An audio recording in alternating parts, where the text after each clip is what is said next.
Hey y'all, how's it going? Well, Randy and I are about to embark on a pretty large project, remodel. This kitchen needs some attention. When we built the home in 2003, I would have loved to have had stone countertops of some kind, but it was just too expensive. Now, we did invest, move this so you can see it a little better, in this very, very pretty backsplash. And I'll do a zoom in on that. So that was where we put our money in terms of countertop and look, was in the backsplash and this top ridge piece. And we tiled the countertops. Well, ended up not liking the tile. The grout always stayed dirty. Around the stove area, it was hard to clean, it was greasy. But we lived with it. Now, I was a faux finisher. I was also a school teacher for 12 years, but after moving here to Alabama, I got interested in decorative finishing and did a whole lot of contract work for people.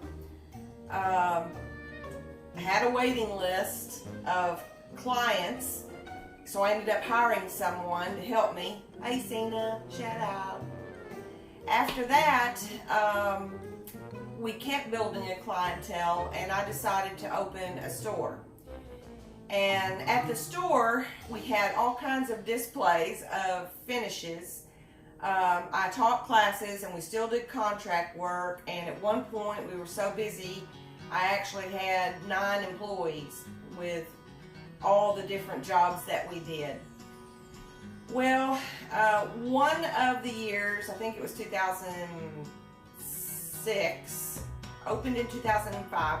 In 2006, I heard of a product called Bernicci Concrete Overlay, and got very interested in it. Ended up becoming a distributor of that product. I don't think they even make it anymore, but a lot of companies went out of business in 2008, 9 in that area with faux finishing because the economy had collapsed, the housing market crashed, people weren't spending money on decorative finishes. That's when we got out and shut our doors in 2009. To fix my tile countertops, I decided to use the concrete overlay, the Bernicci. So that's what we did here.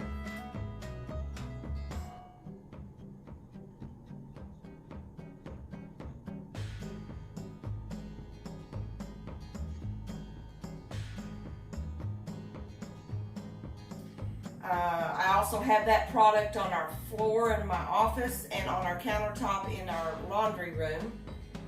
We did a whole lot of installs of this product. This is the back wall of our bedroom, the exterior wall. And I kind of love that old world Italian look. So this was a different style finish, again with the concrete product. That same exterior wall goes into our potty room. And so I just continued the finish on that back wall there too. To me, it didn't make sense unless it was on a back wall.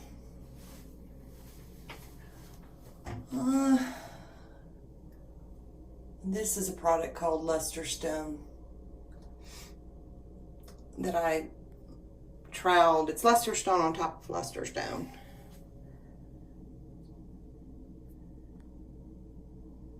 Anyway, gives you a little bit of the faux finishing I've done in our house.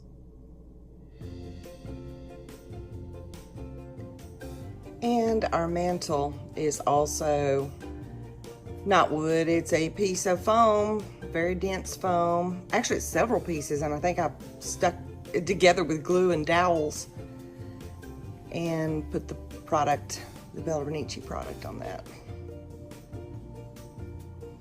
And slapped it on the corbels. stained it with the stains, and then waxed it with a bry wax. Maybe someday we'll find a piece of wood we really want to use, but hey, for now, it works. The thing is about your countertops using this product, you really can't use a wax on the top, and a wax is what really protects it the most. And you don't have to redo it very often. You just buff it out. I mean, wax can last 5 years before you have to wax again. But that is not food grade. They do make a food grade wax, but I wasn't real knowledgeable about that wax and decided not to do that and decided to top coat. The thing with top coats is you have to do them every year, especially around areas where they're wet, like the sink, or greasy, like your gas range. And we did top coat every now and then, but once we decided we were going to eventually redo these countertops, I stopped messing with top coating, which means I'll show you over here by the sink. And this is the area by the sink that, you know, because we haven't top coated it, it's just water penetrates, it's losing its color. So once we remove the sink, I think all of this is going to have to be chipped out, and then we'll have to use Bondo to fill in to level it, because it cannot be wet. No moisture. So I have been looking at this product now for 2 years and played around with it a little bit. It is called Stone Coat Countertops. It is, sorry, my dishwasher's running. It is a 2-part epoxy. It's no VOC, no smell, and it's food grade. It's pretty user friendly. So that's what we've decided we're going to do. The only thing is, epoxy is very shiny, and I don't want shiny. The reason I have waited to do this is because of the shininess factor, and you could hone it down, but you have to do a plethora of sanding from different grits, from like 200 or 220 all the way up to 8,000 grit using water. And it's just, I've done it before with honing concrete, and it's a job. So that's why I've been procrastinating. But now, Stone Coat Countertops has come out with a top coat that you can apply, rolling it on, and it finishes it looking like honed stone. So that's what we're going to do.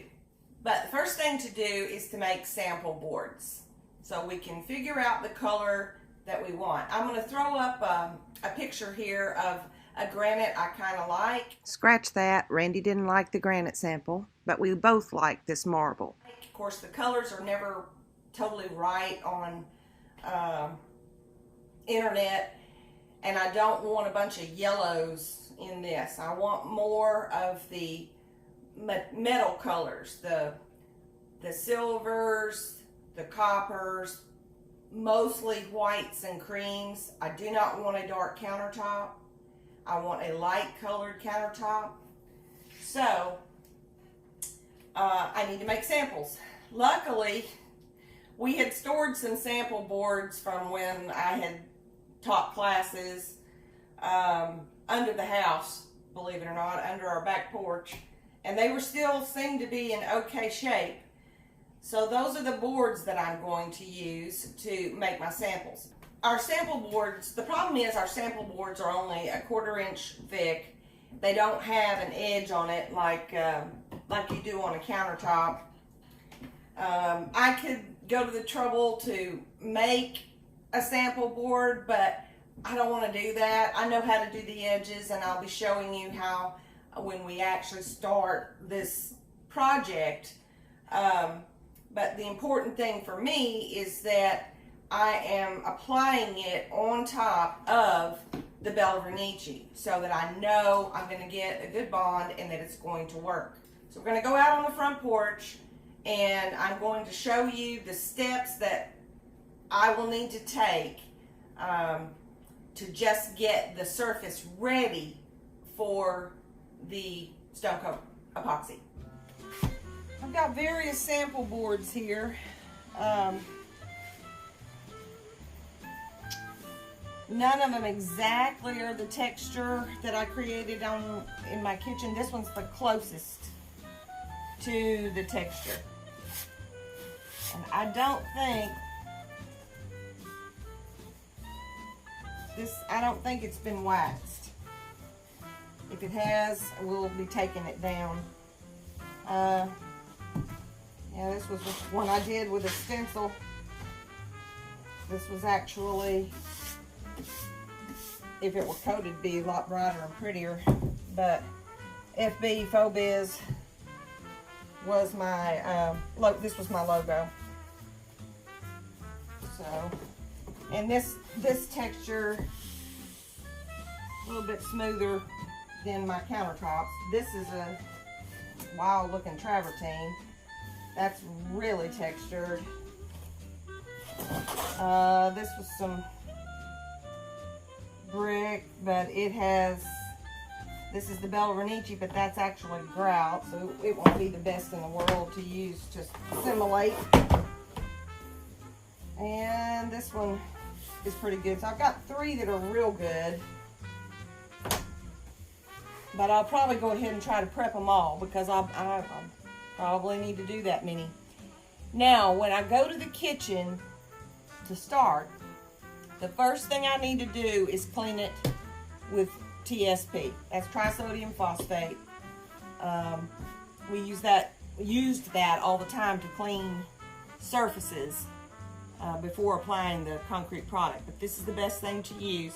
I'm not going to bother doing that on these sample boards. They're not greasy dirty. The reason that you want to clean first before you sand, whether you're doing it over, like me, a concrete overlay, or like over a laminate, is because you need to get the grease off. If you don't clean first and then you sand, then you're pushing your grease down into the surface, and you don't want that. So clean first, then sand. Well, this is a 60 grit sandpaper that I'm using with an orbital sander. And it has this nice little bag to grab the dust. But, ooh, stink bug. But I'm still going to wear a mask. This would be the beneficial time to actually wear a mask. Just saying.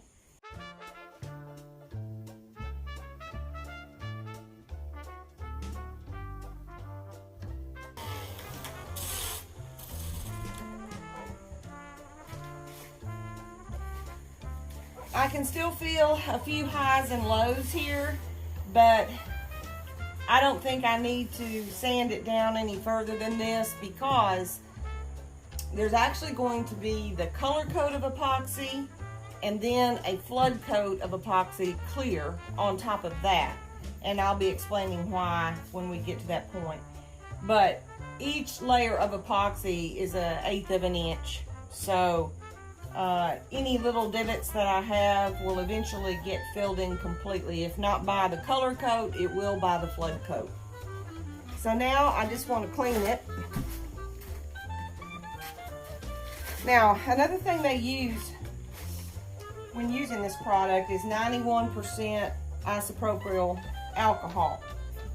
Absolutely impossible to find that. Impossible. Just Google 91% isopropyl alcohol. You'll see it's not there. Now they have the other ones like 99% and different things like that. But what's been suggested, if you're doing a granite type finish and you want to spritz the alcohol in there, it gives some different reactions on the epoxy. They say that you can try acetone, but it's a little bit different reaction. And then another lady who teaches this class, Stone Coat Countertops, I think she's in San Antonio or Houston area.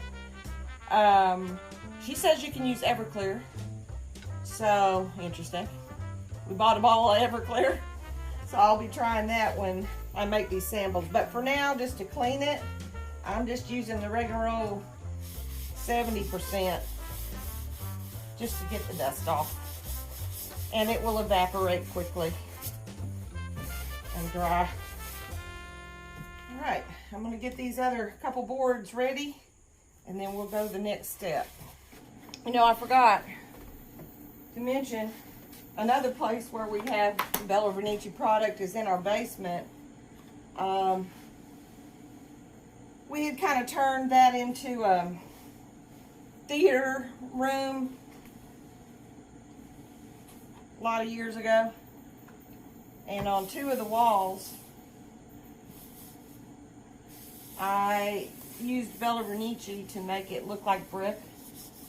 So when we're down there doing these samples, because they'll have to be done indoors,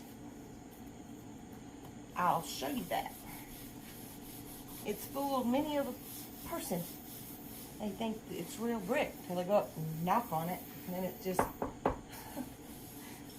sheetrock. Here's some of my faux Bella Bernicci brickwork here in the basement. So as you come down the spiral staircase, here's the brick wall, the faux brick wall, all the way over to my mess over there. I have a lot of mess right now. And this, actually when my daughter-in-law, Jennifer Murphy, worked for me when I had my store, I got a very thick, dense piece of foam, and I wanted her to carve this to look similar to the MGM lion, which I think she did a great job. And then we covered it with the travertine Bella Bernicci product. So it's a good product.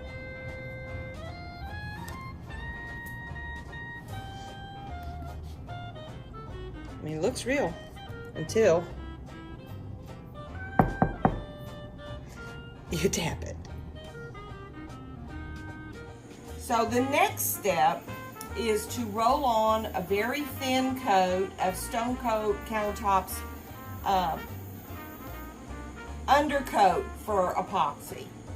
And because we're going with a really light finish, I ordered it in white. Now this Undercoat Epoxy is just another layer of protection. You normally only need to use this on a non-porous surface like Formica, but again, I am being triple careful that I'm going to have a great bond. You only apply it really thinly. I've got this crummy old roller. It'll probably leave a texture, but I don't care. This step doesn't matter a whole lot. Just to get the bond, and then I can just throw away the roller. You do need to wear a mask and gloves with their undercoating product. You know, when you're going to do something like this, 90% of the success of your project is in the prep. So you need to take your time and do it correctly, or you'll have a mess. 2 coats of this epoxy underlayment product will be all that I need before I start the actual epoxy.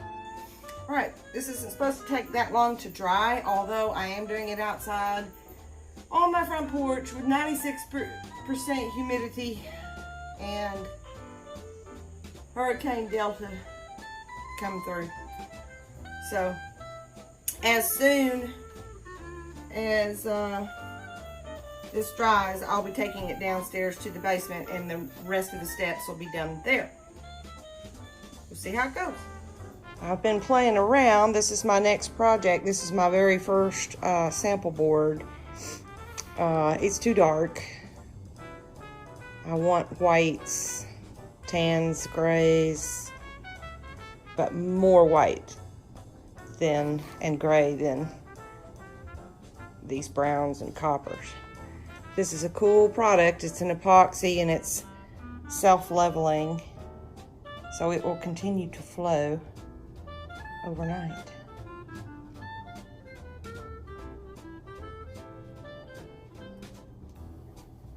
Cool stuff to play with.